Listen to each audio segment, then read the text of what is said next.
আসসালামু আলাইকুম ওয়া রাহমাতুল্লাহি ওয়া বারাকাতুহু।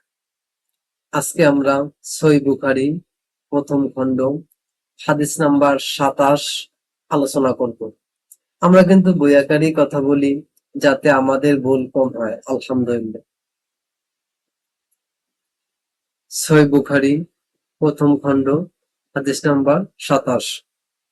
সাদ রাদিয়াল্লাহু হতে বর্ণিত, আল্লাহর রাসূল সাল্লাল্লাহু আলাইহি ওয়াসাল্লাম একদল লোককে কিছু দান করলেন। সাদ রাদিয়াল্লাহু সেখানে বসেছিলেন।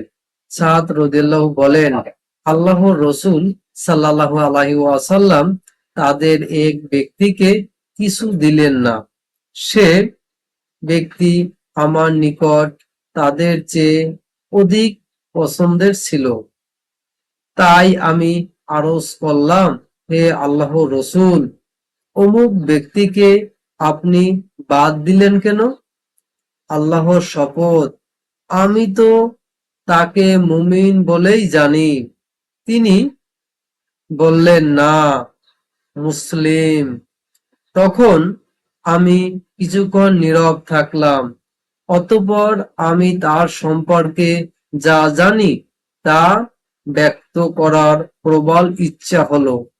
তাই আমি আমার বক্তব্য আবার বললাম, আপনি অমুককে দান থেকে বাদ রাখলেন? আল্লাহর শপথ, আমি তো তাকে মুমিন বলেই জানি।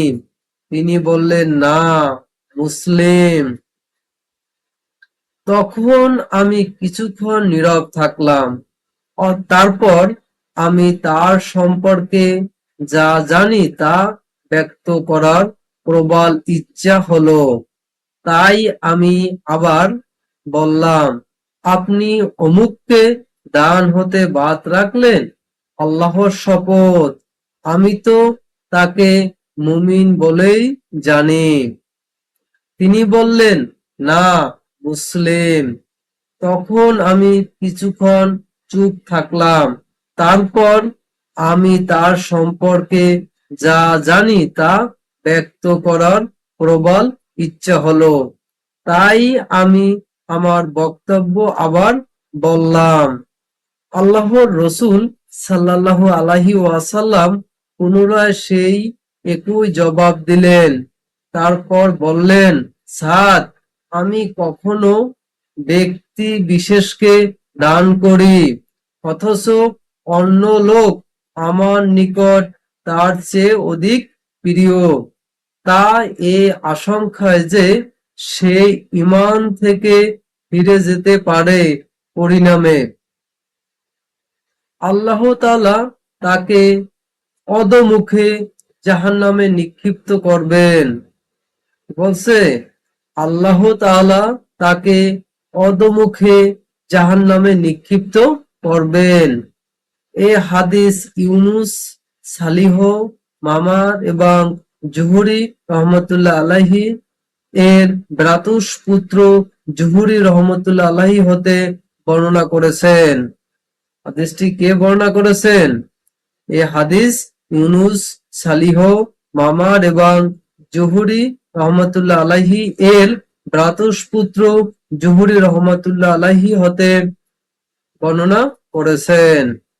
এই হাদিসটি রয়েছে সহিহ মুসলিমে, রয়েছে ৬৮ নম্বর হাদিস, ১৫০ নম্বর হাদিস। আধুনিক প্রকাশনীর যে হাদিস গ্রন্থ রয়েছেন এখানে ২৬ নম্বর হাদিসে রয়েছেন। ইসলামিক ফাউন্ডেশন যে হাদিস গ্রন্থ রয়েছেন এখানে ২৬ নম্বর হাদিসে রয়েছেন। আলহামদুলিল্লাহ, আলহামদুলিল্লাহ, আমরা সহিহ বুখারী প্রথম খণ্ড হাদিস নাম্বার ২৭ ক্লাস শেষ করলাম, আলহামদুলিল্লাহ। আর বিশেষ করে আমরা একটা কথা বলে রাখি, আমরা কিন্তু অনলাইনে আবেদন করে থাকি। যেমন ই পাসপোর্টে আবেদন করবেন, আমরা করে থাকি। এনআইডি কার্ড সংশোধন বা আবেদন করবেন, এগুলো আমরা করে থাকি। বার্থ সার্টিফিকেট এটা আবেদন করবেন বা সংশোধন করবেন, এটা আমরা করে থাকি। টিন সার্টিফিকেট বের করবেন, এটা আমরা করে থাকি। ভিসা প্রসেসিং এর কাজ আমরা করে থাকি, আলহামদুলিল্লাহ। আমাদের সাথে যোগাযোগ করতে পারেন। আর আমাদের সাথে যোগাযোগ করবেন কিভাবে? ফেসবুক পেজে নাম্বার দেওয়া আছে, ইমেল অ্যাড্রেস দেওয়া আছে, ইমেলও করতে পারেন, আর নাম্বার এসএমএস করতে পারেন, না হয় কল করতে পারেন। আলহামদুলিল্লাহ। আর আমাদের সাথে থাকবেন, ইসলাম প্রচারের স্বার্থে আমাদের চ্যানেলের সাথে থাকবেন। ভালো লাগলে লাইক, কমেন্ট এন্ড শেয়ার করবেন। আসসালামু আলাইকুম ওয়া রাহমাতুল্লাহি ওয়া বারাকাতুহু।